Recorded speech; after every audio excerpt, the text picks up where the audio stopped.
97.3 Citi FM. Relevant radio, always.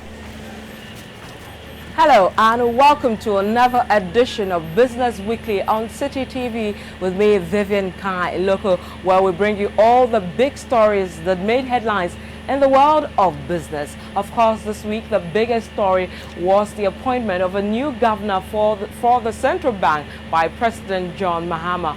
Also, Tigo is in the news again after a leaked memo from its recruitment firm showed that the firm didn't intend to pay workers who were on maternity leave. And also, Vodafone Ghana announces it intends to hand over the Telecom University as well as 18 of its prime assets to government. Don't go away.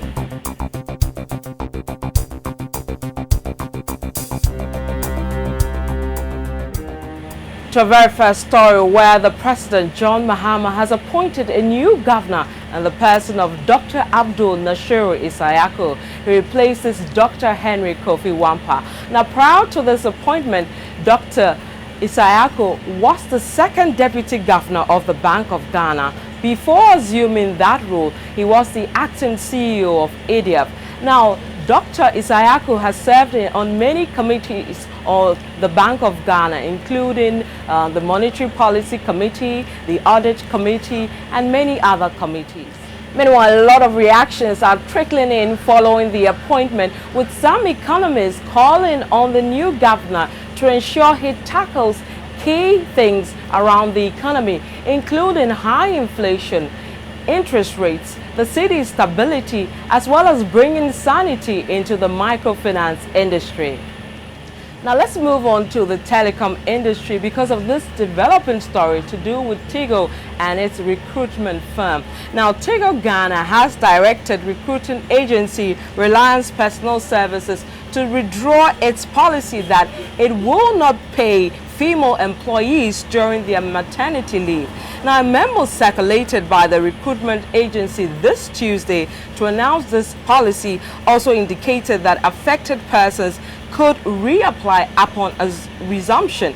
However, it added that they will be re-engaged upon availability and performance. But a statement by the CEO of Tigo described the policy as unfair and does not meet the standards of Tigo's commitment to diversity and inclusion. Meanwhile, labor analyst Austin Garment says if the company fails to do what is expected of them, that is withdraw that policy, workers of that company can drag them to court or to the National Labour Commission. Let's still stay in the telecom industry where Vodafone Ghana has announced it intends to hand over the Telecom University as well as 18 of its prime assets to government. Now, a statement from Vodafone said these assets are non-core and surplus to its operations, despite the fact that they were legally acquired and paid for under the Ghana Telecommunications Company Limited sales and purchase agreement between Vodafone Group and the Government of Ghana and Vodafone Ghana. Now, Goldfields Limited has rejected claims that its development agreement with government is illegal. Now, the assertions follows demands by civil society group Third World Network that the said agreement was illegal. According to Third World Network, the agreement breached Section 49 of the Minerals and Mining Act, which requires that the development agreement is granted to mining companies making investments of not less than $500 million. But according to Goldfields Ghana Limited, it's made investments of more than the $500 million the civil society company is talking about. Now, the Foreign Affairs Ministry has clarified that Ghana's move to introduce a visa on arrival policy for African citizens will not affect ECOWAS citizens.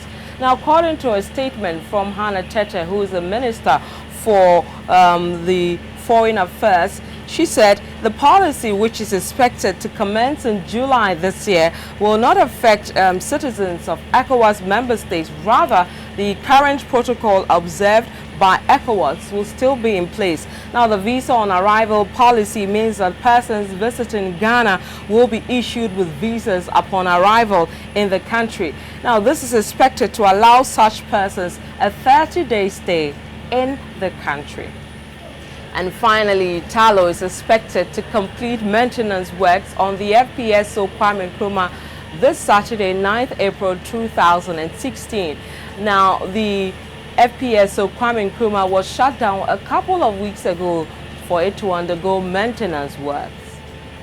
And that's it for this edition of Business Weekly on Citi TV with me, Vivian Kai Lokko. Do join me again next week. Bye-bye.